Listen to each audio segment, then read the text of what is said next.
Mapagpalang araw pong muli mga kapwa ko.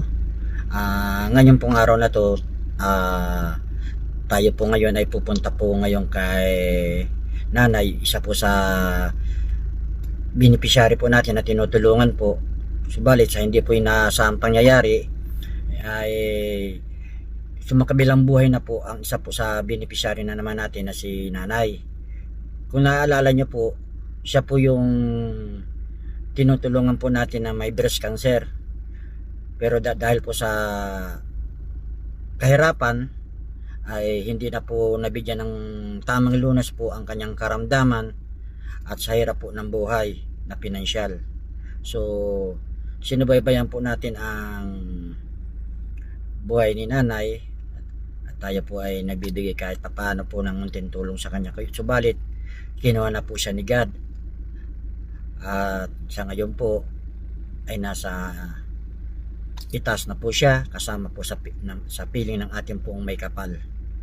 So ngayon po tayo po ay pupunta sa kanya upang dalawin po natin at makiramay na rin po sa kanyang pamilya, at tayo po ay magbibigay na rin po ng munting tulong para po sa kanila ngayong araw pong ito. Kung natatandaan nyo po mga kapwa ko, si nanay po dati po ay yung pinuntahan po namin siya ay meron na po siyang karamdaman, meron po siyang breast cancer po sa kanyang dibdib, sa breast po. So nagbigay po tayo ng munting tulong para sa kanya, kaya lang po sa hindi po sapat na tulong na naipagkaloob natin dahil po sa kahirapan po sa buhay,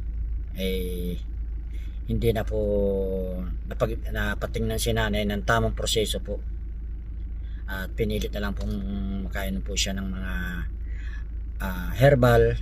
Subalit hindi po kinaya dahil po sa lumalala na po ang kanyang sitwasyon. Kung natatandaan po ninyo, si nanay po na isa po sa ating pong pinag vlog at isa rin po sa ating beneficiary. So nakakaawa at nakakalungkot isipin ng isa na naman po nating tinutulungan ay ginawa na po ni Lord. Sana po sama-sama po tayong manalangin para po sa kay ate po, na sana po ay nasa magandang kinaroroonan na siya, kapiling na po ng ating poong may kapal. Ipanalangin po natin ang kanyang kaluluwa po mga kapwa ko. Ngayon po pupuntahan po natin sila nanay sa kanilang bahay upang pong makiramay po tayo at alamin po natin kung ano po yung nangyari sa kanya. Samahan niyo po ako mga kapwa ko at tayo po ay pupunta na po sa kanila. Ngayon nandito na po kami ngayon sa lugar po ni Nanay Amelia Abogado, yung pong may breast cancer po na namatay. Tayo po ay magdadala po ng munting tulong para sa kanila at makikilamay na rin po tayo mga kapwa ko. Nandito na po tayo ngayon sa lugar nila at pupuntahan na po natin mga kapwa ko.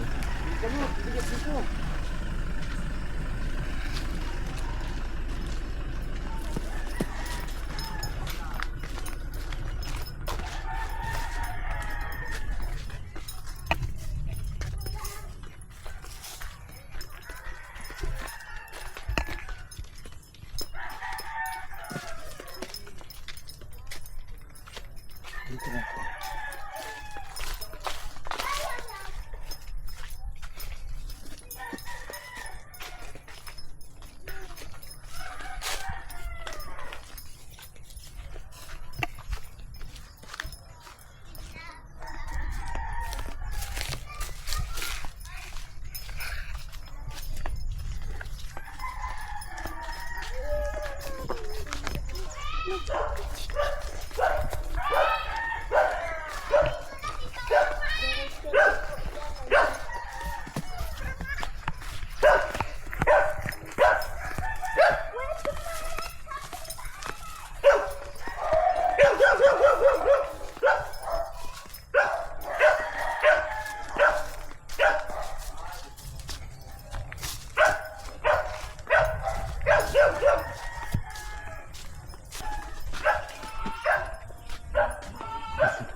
Kaya natin sila.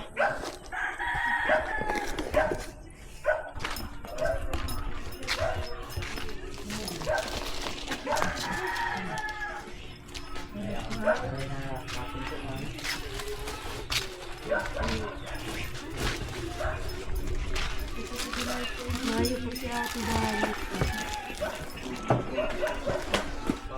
Yan na lang. Makibay-kibay yan.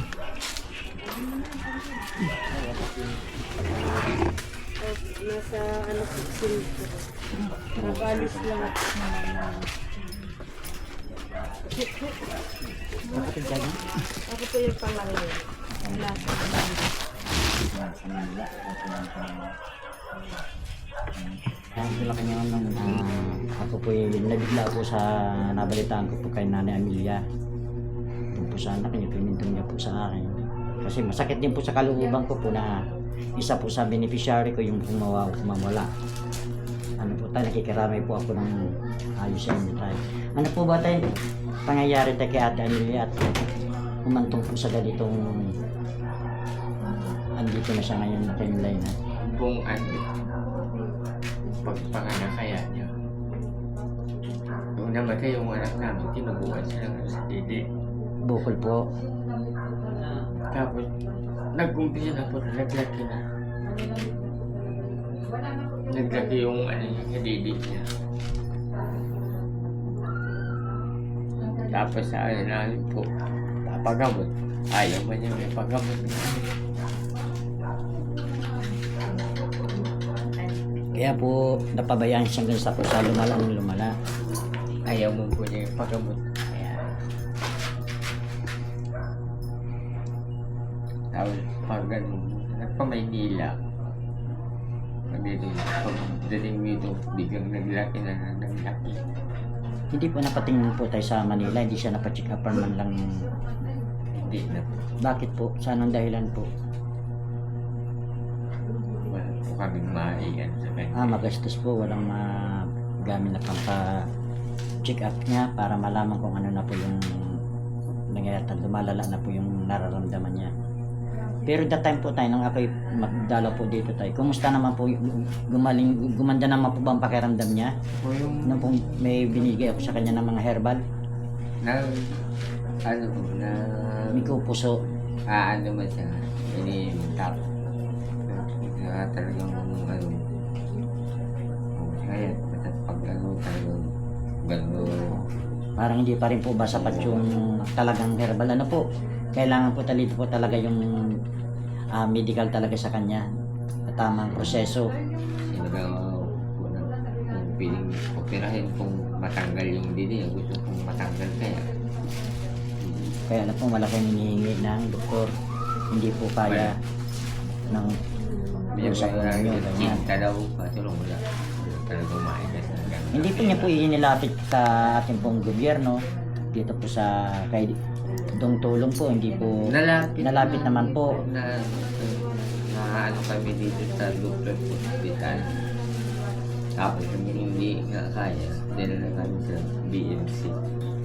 Siya nga po, nabalitaan ko nga po yun sa BMC po. Dalawang araw. Dalawang araw po. Nag-discharge mo na kami.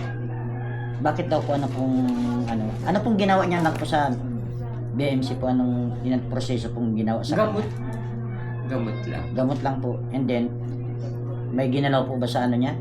Ay, kinuha. Biopsy po, nagpa-biopsy Kinuhaan ng laman. naman para po malaman kung Tapos? anong magiging result. Pagbalik, sabi daw magbalik ng ano eh. Hindi ko na sir binalik kasi patay man na. Kaya hindi na kami Hindi na nagbalik. po na.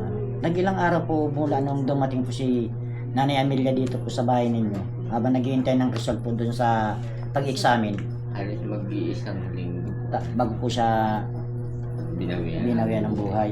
Dahil po sa, siguro po sa kumalat, ano po, yung pong cancer, kumalat na sa katawan niya, sa dugo niya, hindi niya na nakayanan.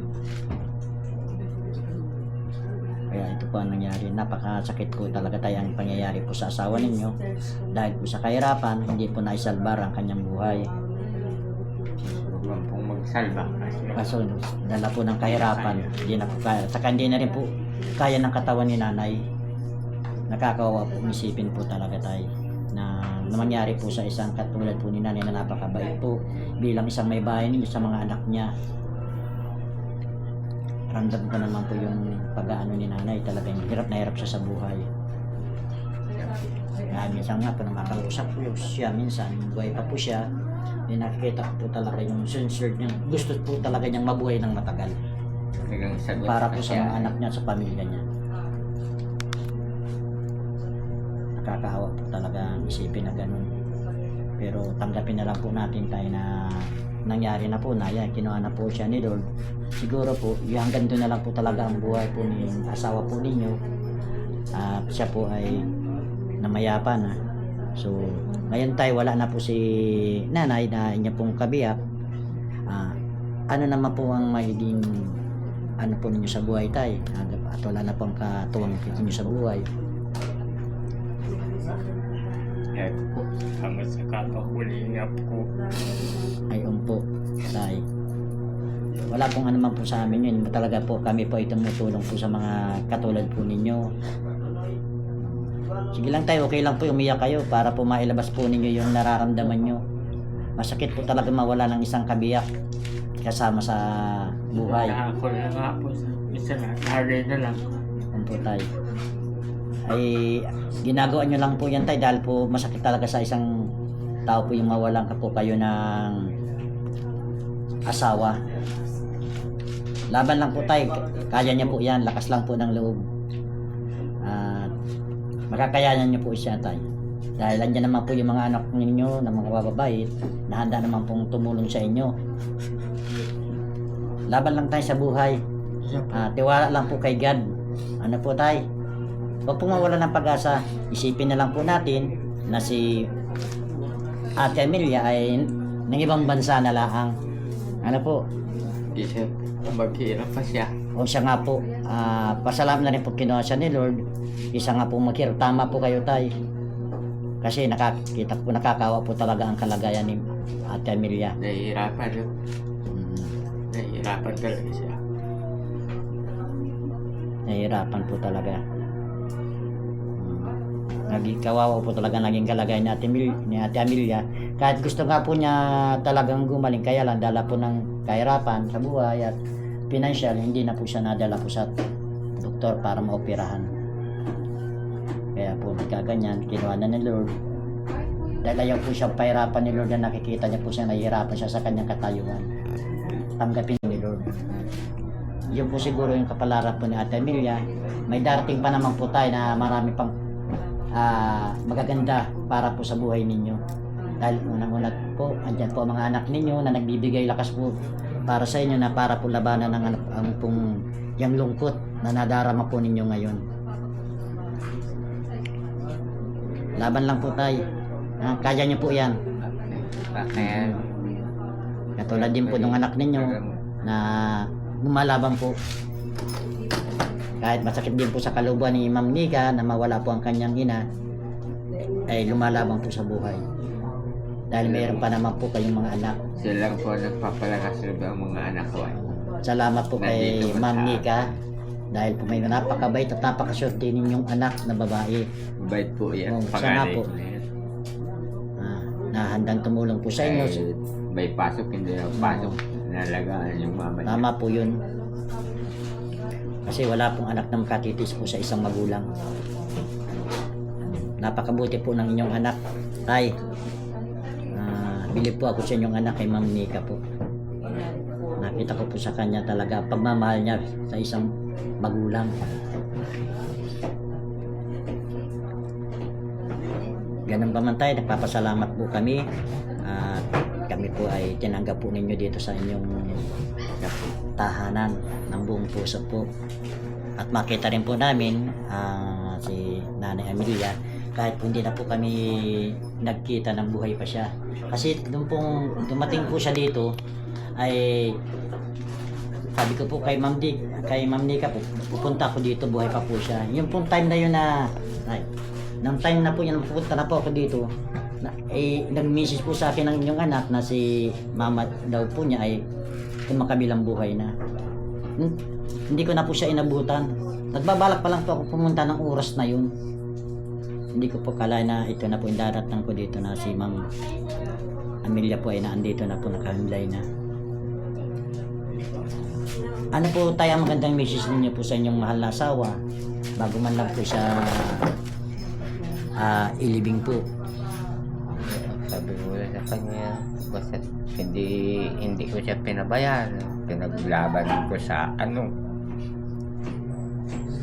Kahit sa ano, gusto ko lang magamot. Kaso lang pagdating ng BMC, inayaman na ng doktor. Pinauwi din kami. Yun lang po. Kaya sabi ko, kami na lang ang magamot dito na yung sarili namin na paggamot sa kanya. Sa pamamaraan po ninyo. Kami na lang daw maggamot na ano. Sabi nung ano yun. Ng doktor po, para pong tinanggihan na siya na ganito po. Kaya Naiuwi kami nyo na lang po para po maalagaan nyo pa. pinalagaan sa akin. Pinalagaan nyo po. Ayaw nilang kibuin. Oo. So, Kami na lang. kayo na lang daw po. Kaya pinauwi na po kayo. Siguro po tay, nasabi nila po yun, siguro po nakikita po nila na hindi natatagal po si Ma'am Amelia. Kaya mismo nabuti po nila na pauwi na sa inyo para maalagaan nyo pa po kahit man lang mga ilang araw na makasama nyo siya habang buhay pa. Kulang-kulang ano po man. 1 linggo po. Mga 1 linggo ganyan. Kaso lang, puti na talaga siya. Wala nang parang nakita ko, wala nang dugo. Wala na pong dugo. Inano na po siguro tayo ng ano, ng Tapos yung ano bigla niya. siyang naghihina na minsan, naganghingi pa mong pagkain. Nakakakain pa naman po. Unti-unti na lang. Mahinging pagkain, tapos makaisang subo, ayaw na lang. Ayaw na po. Parang di na matanggap ng katawan niya. Sabi niya, gusto man daw niyang kumain, kaso lang. Hindi na po kaya ng katawan. Tanggapin ng katawan. Yung po pinapatya na, minsan naiyak ako pag ano. Kasi ano yung sir na asawa ko na yun, pag nagtatanim kami dyan sa baba, katulong-tulong ko yan dyan pag sa mga gulay. Sa mga gulay po. Pang ano namin dyan sa baba. Napakasipag di po pala ng inyong may bahay. Ano po Pagtanim yan? ng kuya ko, ano namin. Hindi ka nabubuhay. Siguro kuya kung nagkataong may pera kayo kuya, hindi siya na si ate, buhay pa na po. Dala lang po talagang nasadyang kahirapan sa buhay. Ano po tay? Pero tay, pagsubok lang po yan, kakayanin niyo po yan. Alam ko kaya niyo yan dahil lalaki kayo kuya. Sir, ano ko eh, kasi may mga ano pa kayo, mga maliit na anak. Mga anak pa po. Ilan po bang ang anak niyo tay? 5 lang. 5 lang, Sir. maliliit pa ho. May asawa na ang 3, ang 2. Nasa inyo po maliliit. Yung isa kung binata nagtatrabaho sa Manila, yung isa pinaaral ko na dun sa anak kong nasa Manila kasi may sakit na nga si Agawan asawa niya ko. po. Baka hindi ko kayanin nasa Manila nag-aaral. So ngayon kuya, ano na pong kinabubuhay ninyo ngayon? Ano pong trabaho niyo? Pag nalibing Pag nalibing po si ma'am, balik ako dun sa gamasan ko sa baba. sa baba po. Mayroon po kayo dyan, nagtatanim po kayo. Tatanim ako po yung mga isang gulay, Gulay. kamuti, ganyan. Binibinta naman ho. O pansarili lang po. Binibinta ko. Tapos yung iba pansarili po. Sa pag binibinta ko minsan, mga 25 ang kilo ng kamuti, try na ganyan. Depende sa lahat. Nakakasapat naman po sa pangangailangan niyo sa Yung pang-araw-araw. pinagagawa kong pang araw-araw na. Salamat naman po nang tayo sa- nabubuhay sa- pa siya. Nakakasapat yung para sa inyo. Diyan kami sir nabuhay sa paggulay ay. Sa Oo. mga gulay. Ganun pa man tayo ha. Kami po ay naparito at para po magbigay ng munting tulong kay Nanay Amelia. Kahit man lang po sa huli ng sandali ay maabutan po namin sa munting tulong tayo. Nagpadala po kami dito po ng mga biskwit, mga juice po. Tapos tayo magbibigay din pa ako ng munting cash sa inyo na galing po sa inyong abang lingkod na Spirit Church po. Pagpasensyaan nyo na po kung ano mga pong tulong maipagkalit po sa inyo. Ano po tayo? Ika tayo po.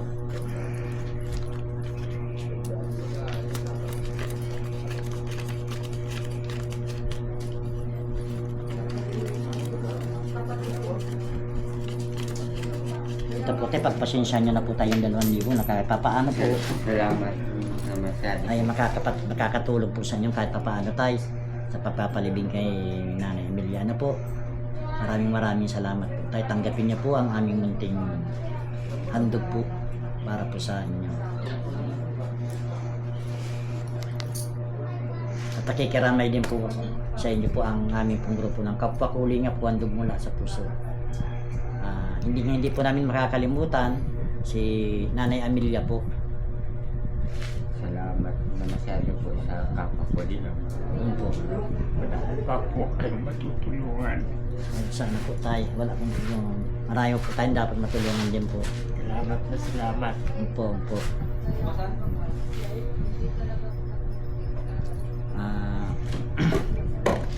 Yan po mga kapwa ko ang nangyari po sa kalagayan po ni Nanay Amelia. Hindi na po siya umabot po sa paggagamot. Gawa po na kumalat na po ang sakit po niya at hindi na po kinaya ng katawan ni Nanay Amelia. At siya po ay tuluyan na pong namayapa at kinuha na po siya ni Lord sa piling po ng poong may kapal. Paano po saan ka man po naroon Nanay Amelia, andito po si Kuya Richard. Ako po ay nakikiramay sa inyo sa po ng aking mga kasamahan.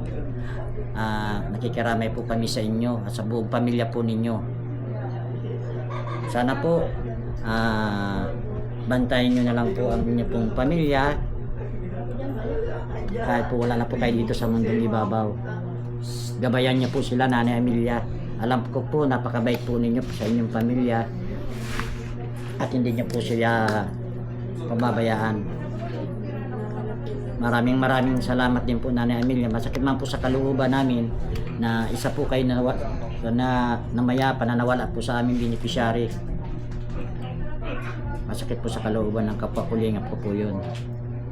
Sumalangit tawa po ang inyong kaluluwa, Ma'am Amelia. Tay, kami po tayo, hindi na rin po tayo magtatagal at kami pa po ay may pupuntahan. Ano pa po? Salamat Po. sa tulong po ninyo sa kapwa kulingap po. Po. Wala pong ano man tayo. Yan po talaga ang layunin po ng inyong abang lingkod na si Kuya Richard ay pong magbigay ng tulong po sa mga nangangailangan po. Maraming salamat po. Salamat po.